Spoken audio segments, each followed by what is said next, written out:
Life feels different now, a bit uncertain, but in a good way. For the first time, I don't have a stable 9-to-5 job. My contract ended and I chose not to renew it. I am nearly 30, have no children or dependents, and have been working hard to generate savings over the last couple of years to make a leap like this feel possible. But even though I've prepped and planned, I still feel quite uneasy, and nothing calms me quite like a good book, or more importantly, getting to talk about a good book. So let's reflect on April's reads together, because C.S. Lewis once said, "You can never get a cup of tea large enough or a book long enough to suit me." And I don't think I have ever agreed with a quote more. Hi. So I've officially left the 9-to-5 life and feels really weird, guys. It feels really weird. It's the middle of the week and I don't have anywhere to be or any meetings to go to, and it feels really surreal. I am so excited. I feel a lot of anticipation for all the things that I want to do now that I have all of this freedom with my time for however long I've got it for. I also think though that amongst all the excitement, I definitely have been like subliminally quite stressed and probably quite anxious I haven't been feeling active anxiety like I have sometimes, but I've been able to kind of convince myself that's excitement. But like, for example, my jaw is so sore. I think I've been clenching my jaw like crazy lately, which I've never had that before. So I can only assume that partly I am. Yeah, I think a lot of the values that I was raised on in my family of like valuing stability and a steady income and all of that stuff, that now being gone is probably making me more stressed than I realise. But equally, I'm feeling really good and I'm feeling really excited, and it's just like a whole new chapter or like a whole new book. It feels like I'm starting. I'm 30 in a few months, I'm entering a new decade. Anyway, I could probably ramble forever, but amidst the slight chaos in my brain, it is a very, very grey spring day today. I'm just calling it spring, even though the weather doesn't know what it's doing. It's a very grey day today, and nothing makes me feel good like talking about books. So whilst I'm having this first week of freedom, like slight chaos in my brain, I'm just gonna focus on the stuff that makes me feel grounded and makes me feel good. So we are gonna be doing a wrap up of all of the books that I read in April, and very excitingly setting out what books I would like to read in May. So I'm gonna run you through my May TBR. I'm gonna show you how I organize my books. And the coolest thing about the fact that I now don't have a 9-to-5 anymore and my job is finished, it means I can be creating way more content for you. So I'm now gonna do 2 videos a week. We'll see how long I manage that for, because I also want to start posting on some other platforms as well. But for those of you that are hardcore YouTubers, I'm going to be doing 2 videos a week. For the time being, my plan is to do 1 video that's book focused and 1 video that's just regular life vloggy stuff, and that will be on Sundays and Wednesdays, and we'll just see how we go. But today's video is book focused, of course, and there are a few books from my TBR for May that I don't have, so we are popping to the shops to pick that up. I'm also going to get myself a very large coffee. I don't know why I have any business being this tired, but I am exhausted today and I woke up so early. I think there's just a lot of adrenaline going in my body at the moment. You can probably tell how chaotic my brain feels. I'm sorry. But we're gonna get some books, we're gonna get home, we're gonna talk about books, and we're gonna feel calm and grounded and hopefully dive into some really amazing stories that make us feel all kinds of wonderful things in the month of May. And I can't wait to tell you all of my recommendations for April, because there was even a couple of 5-star reads in there. Anyway, let me stop rambling. Let's get to the shops, pick out a few new books. Let's have a lovely cozy day together. Oh, sorry for those sirens. They kind of kill the cozy vibe, don't they? But we're gonna have a lovely cozy day together, talking all about our favorite books from this month.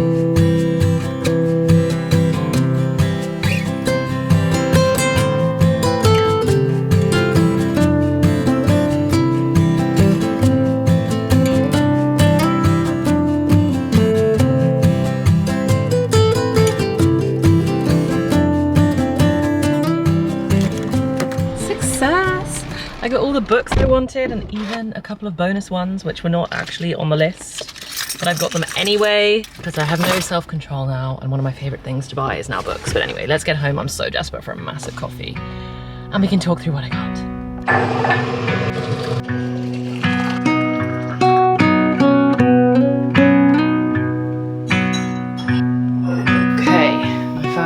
City went all over me, so we've now successfully changed and I need to get organised before we can start talking about all of these books, but oh, the joy I'm feeling already. Oh my gosh, right.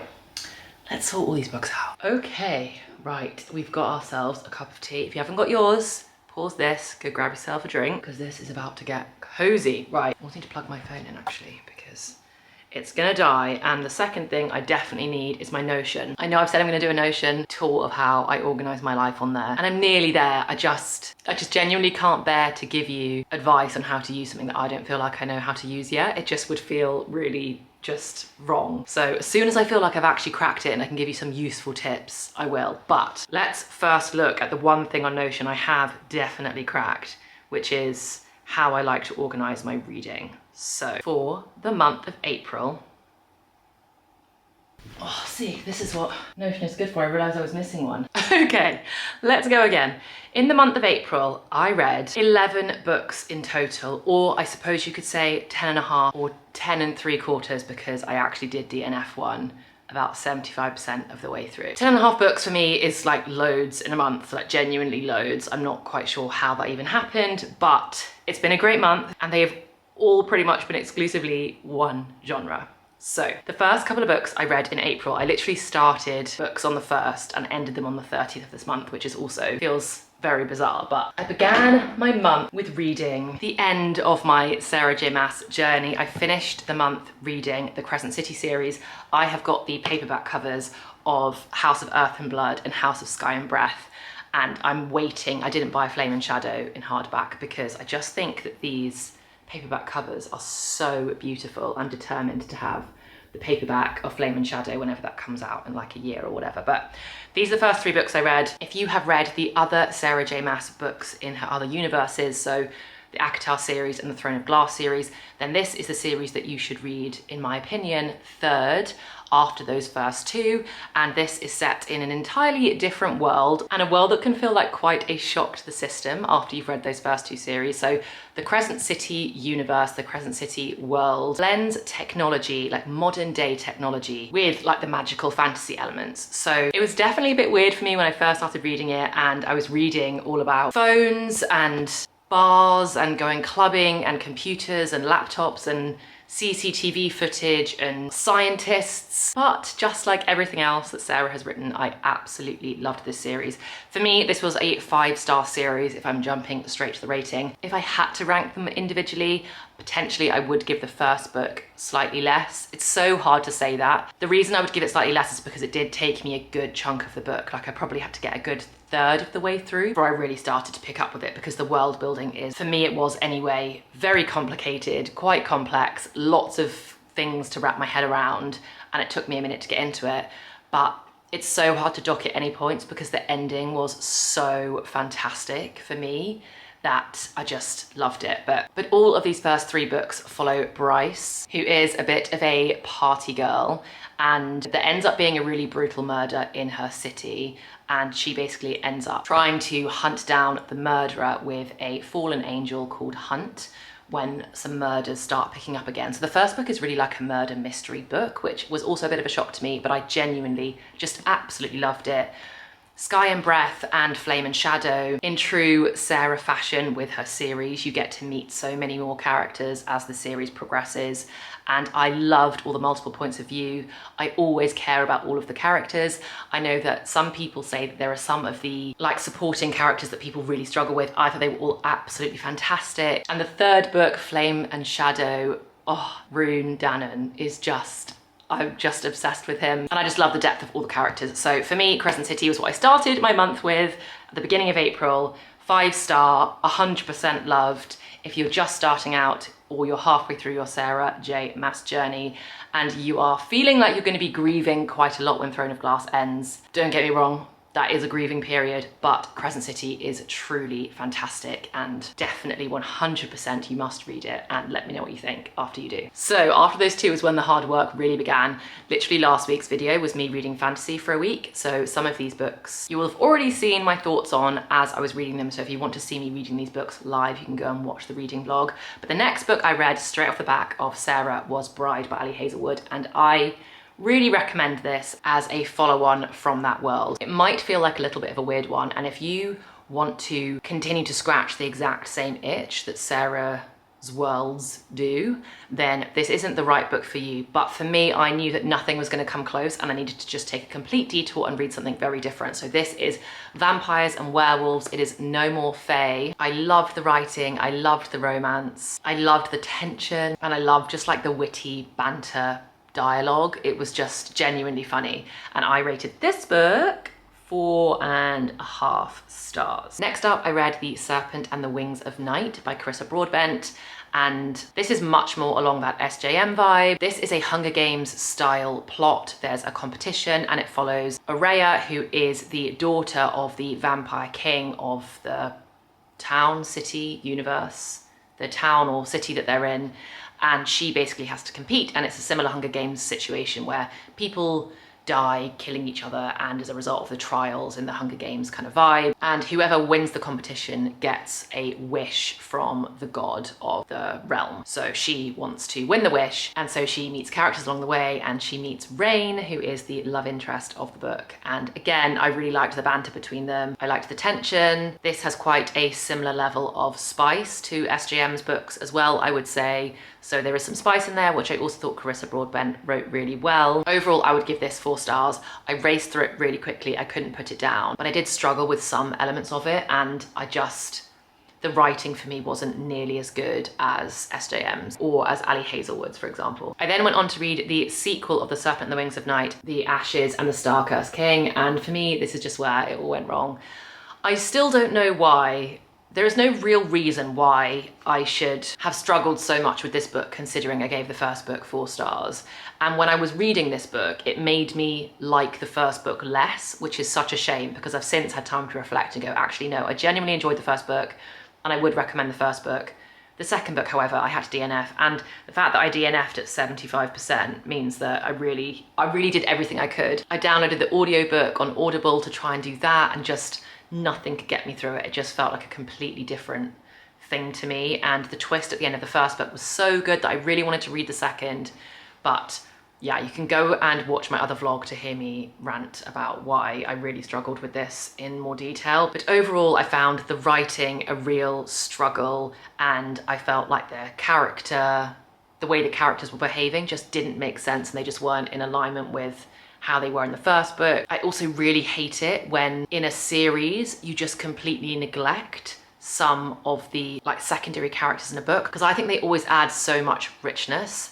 And when you spend time, or you tease us getting to know other people in the books, only to then just neglect them, it just felt like there were some really lovely characters that just got completely abandoned in the second book. And yeah, it wasn't for me. I DNF'd it, so I guess I'm not really gonna bother rating it. 2.5 stars, something like that, I don't know. But yeah, that was a real shame for me, because I was so used to the SJM stuff of you just race through the series, and the series get better and better, and the sequels are just never a disappointment, or at least that's how I felt about them. And so this is my first experience of like a genuinely disappointing sequel, so that's what I read next. And then, I feel giddy already. After finishing The Serpent and the Wings of Night, I then read Once Upon a Broken Heart by Stephanie Garber, and this is not a fantasy book. This is a fairy tale. It is beautiful and magical and romantic and hopeful, and I said this again in my other vlog, but to me the protagonist in this, Evangeline, just reminded me so much of like the Rapunzel that you get in Tangled. She was very princessy and kind of like a damsel in distress kind of way, as opposed to like the true boss badass protagonist that we have had in all of SJM's books and a lot of the other fantasy novels out there, which I obviously love, that type of like really, really strong female character. But I also kind of loved going back to like a Disney princess vibe, where she's so brave and hopeful and believes in true love and believes in endless possibilities and charges ahead, even though she doesn't have some like super killing power and has been trained for battle her whole life. Once Upon a Broken Heart is technically set in the same universe as the Caraval series, and I believe that the main male character in the series, Jax, is also in the Caraval books, but not as like the main character. I haven't read Caraval, and it didn't, well, I don't think it hindered my enjoyment of this book or this series at all. I would give the first one 4.5 stars, loved it. The second book, Jax. The writing, the magic, the angst, the everything. Torture Poets Department, the Prophecy song reminds me so much of this. Guilty as Sin also reminds me so much of this. I don't know, maybe because the album came out the same. Actually, no, I'd finished these. Was I still reading these when the album came out, or had I finished them already? I can't remember. But there are just so many. I keep listening to the Torture Poets Department and getting that like feeling that I felt when I was reading The Ballad of Never After, which is the second in the Once Upon a Broken Heart series, and it is a 5-star book for me. It was just absolutely wonderful and I loved it. And then the third book in the series that I read is A Curse for True Love. Not as good as A Ballad of Never After, but still a lovely way to wrap up the series, and I still thoroughly enjoyed it. I loved being able to binge all three. I am gonna obviously get the paperback book of A Curse for True Love. I've pre-ordered it. It's not out yet. As soon as it's out, I'm getting it so that I've got the complete collection. But yeah, there was just something so innocent and just really wonderful about these. There's no spice in them whatsoever. There is intimacy and romance and angst and all of the feelings that you need, but there's no actual spice, and it didn't bother me one bit. Loved it. And then the final two books that I read in the month of April was Divine Rivals and the sequel book, Ruthless Vows. First of all, before we get into any real substance, do you not think that this is just the most stunning book cover ever, as is the cover for Ruthless Vows? These hardback book covers are so, I just think they're two of the most beautiful books ever. They're so stunning.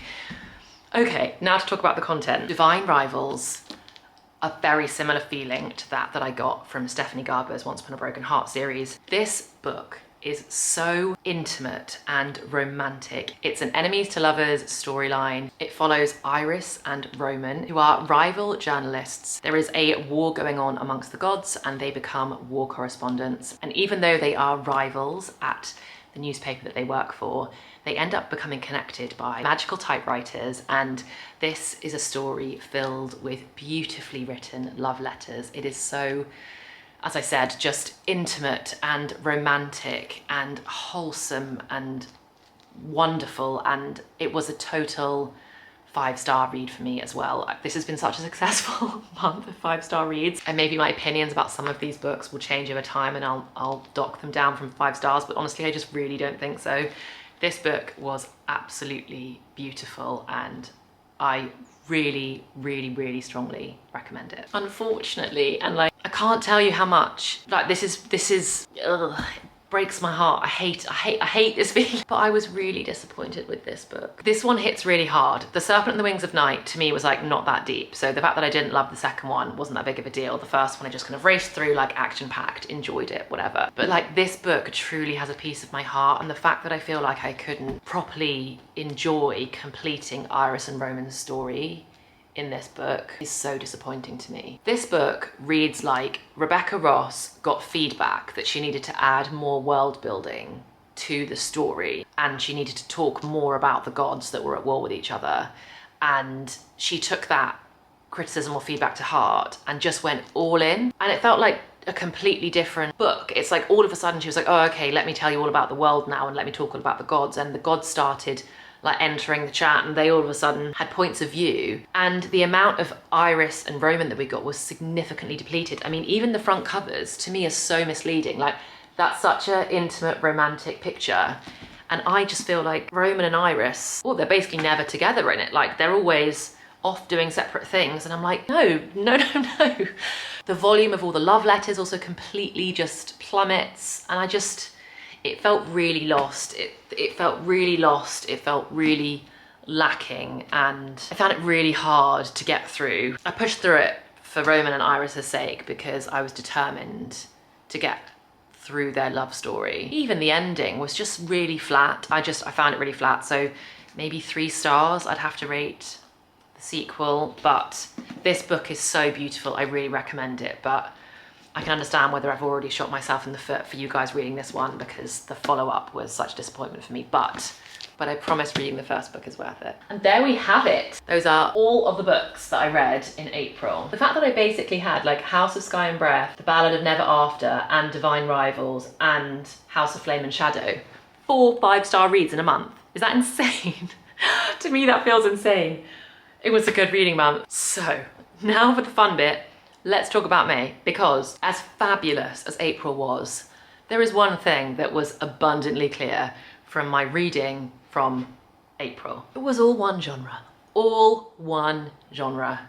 Fantasy. And it is time that we mix things up. It's time that we switch it up, and I read some books from different genres, and I'm so excited that for May I'm going to try and read books across 4, maybe even 5, but 4 different genres. Let's get up my monthly TBR tracking section of my Notion. Click into May. So this month I want to read books across 5 different genres: romance, lit fic, fantasy, sci-fi, and thriller. Ooh!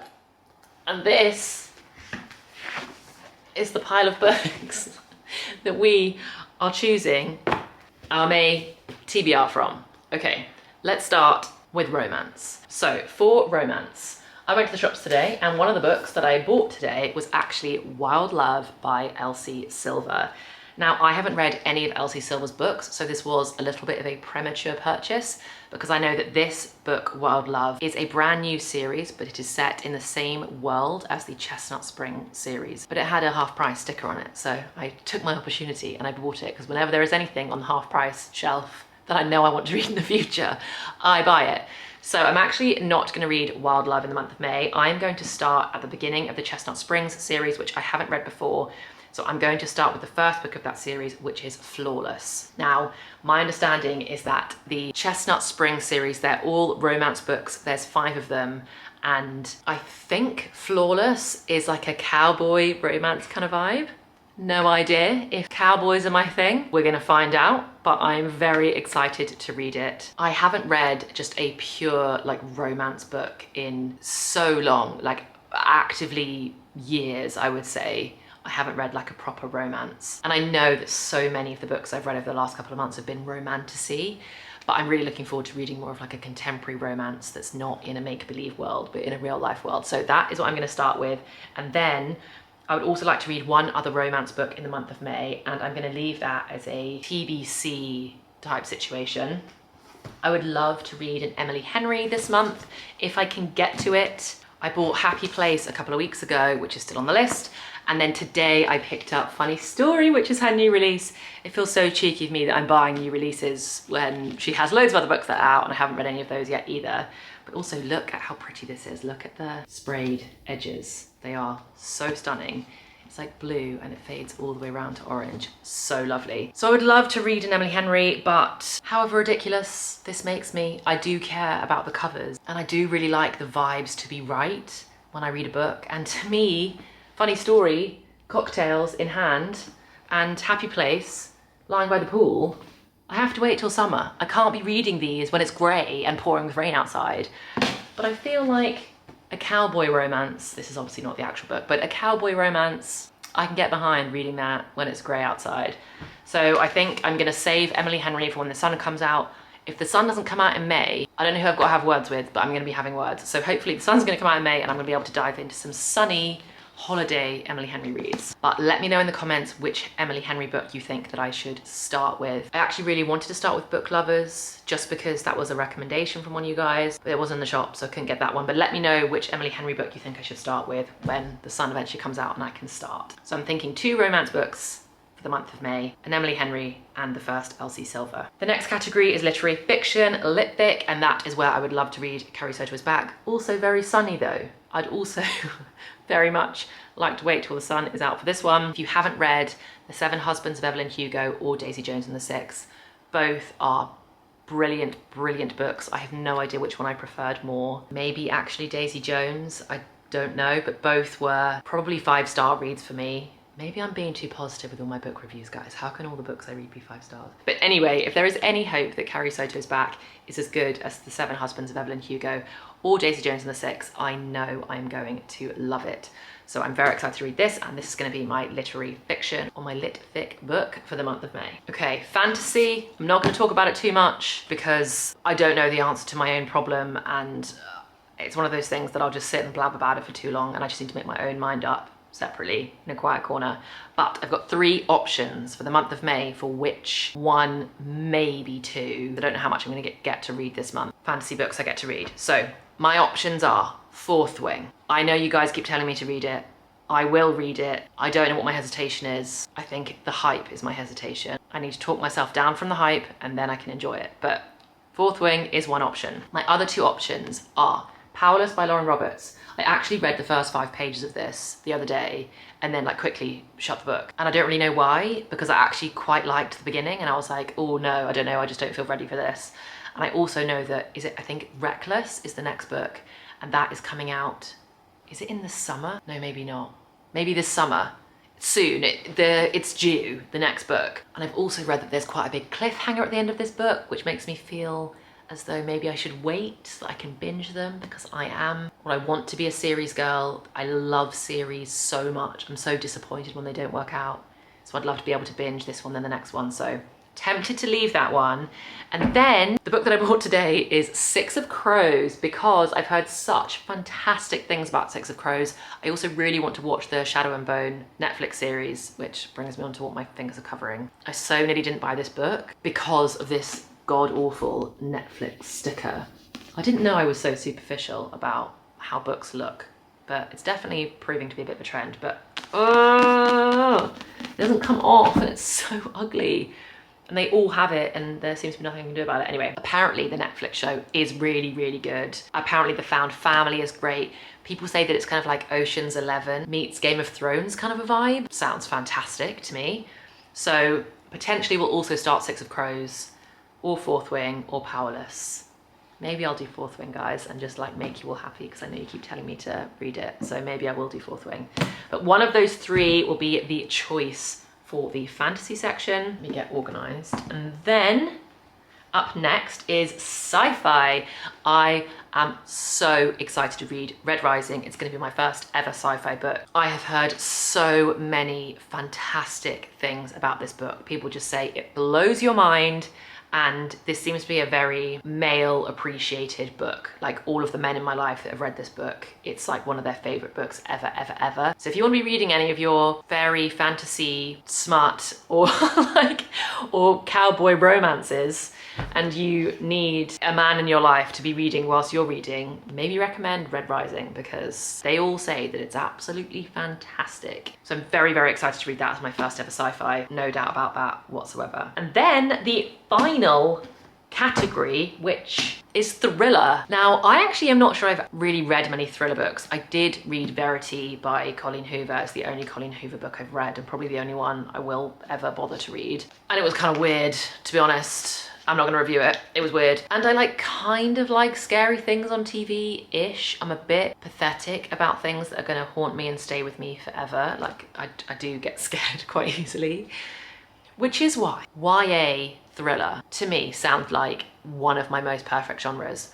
Young adult thriller, I'm so excited to get into it. And the book that I have chosen to kickstart me in this genre with is The Reappearance of Rachel Price. Now, this is a new release, it's a new book, and I knew I really wanted it because I've seen other booktubers talk about it and say that it's really good. I went into the shops to find it. You will have seen the clips of at the beginning of this vlog of the entire display. So horrendously embarrassing. I actually walked up to somebody that worked there and said, I'm looking for a book called The Reappearance of Rachel Price. And she turned around and she was like, you mean all these stands that have it all laid out and this big photo booth display thing that we've got? And I was like, Sometimes I really shock myself with how in my own head I can get. I just was wandering around in my own little world and just missed the fact that it literally was the reappearance of Rachel Price plastered over this entire shop, and I was like, I just can't find it. Anyway, I'm so excited to read this.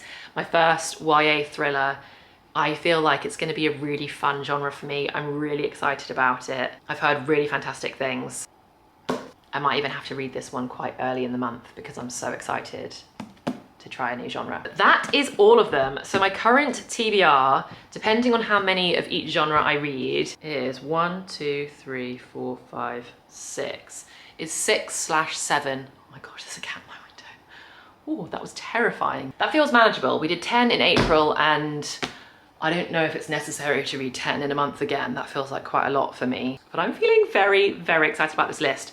So part of the reason that I want to share with you what I'm reading for the month of May is because, well, 1, I can't stop talking about books. Just can't, sorry. 2, it's because I would love for you to read some of these with me. So if any of these are up your street or sound like they might be up your street, it would be so fun to read them at the same time so I can know your thoughts, or if you've already read them, let me know your thoughts. I just love talking about this stuff, to get lost in other worlds and make new friends in the form of characters and experience new emotions, and oh, there's just nothing quite like reading a good book. And I would love to be able to discuss some of these with you. So let me know what you think of the list for May. Let me know if you've got any reflections or thoughts on the books from April. And I will see you very soon on Wednesday for the next video. Now that for the time being, we're gonna be doing 2 videos a week, which has me so pumped. I would also just like to say super quickly that I know that my book content gets way lower engagement and way fewer views than the rest of my content. So for those of you that are not here for the book stuff, there are still going to be other non-book related videos on this channel, I promise. But those of you that do like the book content, let me know. I really appreciate the feedback, and I want to know whether I'd be better off talking about books on like a totally different channel than this one. But I know that some of you have said that you do enjoy it. So if you are one of those people that enjoy it, please do comment and let me know so that I know to keep doing the book stuff. As you can tell, I can't really help it anyway, but I do want to make sure that I'm listening to you guys, and if the book stuff is not for you, then we'll mix it up. But for now, I hope you all have a lovely week, or a lovely half a week until I get to see you again, and I truly cannot wait to see you.